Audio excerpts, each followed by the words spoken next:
Assalamualaikum warahmatullahi wabarakatuh. Alhamdulillah walhamdulillah tsumma alhamdulillah. Allahumma shalli ala sayyidina Muhammad wa ala ali sayyidina Muhammad. Amma ba'd. Pemirsa Nuransa yang dirahmati oleh Allah Subhanahu wa taala. Apa kabarnya hari ini? Masih puasa? Alhamdulillah, mudah-mudahan puasa yang kita jalankan hari ini mendapat ridha dari Allah Subhanahu wa taala. Pemirsa Nuransa yang dirahmati oleh Allah. Allah Subhanahu wa taala menciptakan sebuah makhluk, yaitu lebah, yang istimewa, dan saking istimewanya namanya diabadikan dalam Quran. Dan dalam salah satu ayatnya, wa auha rabbuka ilan nahli anittakhidhi minal jibali buyuta wa minasyajari wa mimma ya'rishun thumma kulli min kulli thamarati fasluki subula rabbika dhulula yakhruju min butuniha syarabun mukhtalifun alwanu fihi shifaa'un linnas inna fi dzalika laayatan liqaumin yatafakkarun, yang artinya, dan Tuhanmu mengilhamkan kepada lebah, buatlah sarang di gunung-gunung, di pohon, kayu, dan di tempat yang dibikin manusia. Kemudian makanlah dari segala macam buah-buahan, lalu tempuhlah jalan Tuhanmu yang telah dimudahkan bagimu.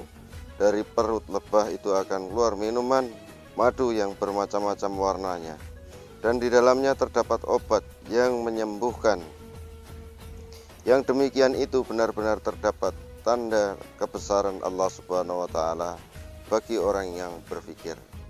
Dari ayat tersebut dapat diambil kesimpulan bahwasanya Allah Subhanahu wa taala memerintahkan kepada lebah untuk membuat sarangnya yang ada di gunung, yang ada di pohon-pohon, atau pada tempat-tempat yang telah disiapkan oleh manusia.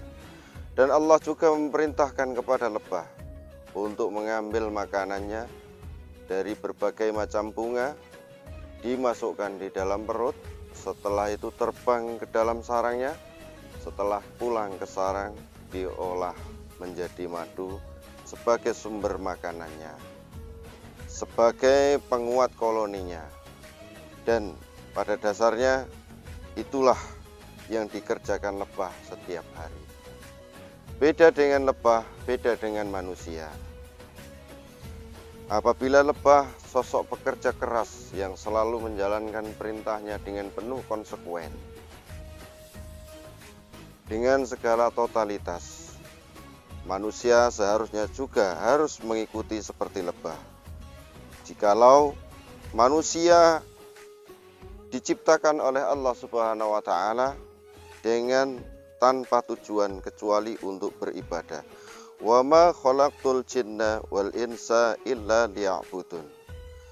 Dan tidaklah aku menciptakan jin dan manusia melainkan agar menyembah kepadaku. Jadi jelaslah tujuan kita diciptakan oleh Allah Subhanahu wa taala untuk beribadah kepada Allah. Tidak ada tujuan-tujuan lain. Tujuan menumpuk kekayaan, membangun rumah megah, bukan tujuan kita. Tujuan kita adalah beribadah kepada Allah Subhanahu wa taala. Dan jikalau dalam kehidupan sehari-hari kita harus bekerja, tentu kita harus niatkan ibadah kepada Allah.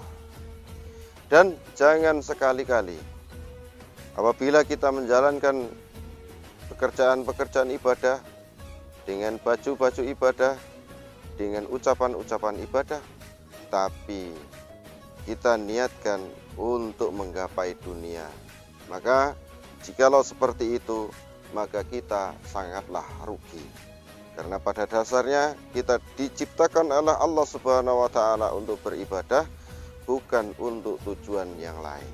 Sekalipun pekerjaan yang kita kerjakan saat ini bukan pekerjaan ibadah, tapi harus kita niatkan untuk ibadah.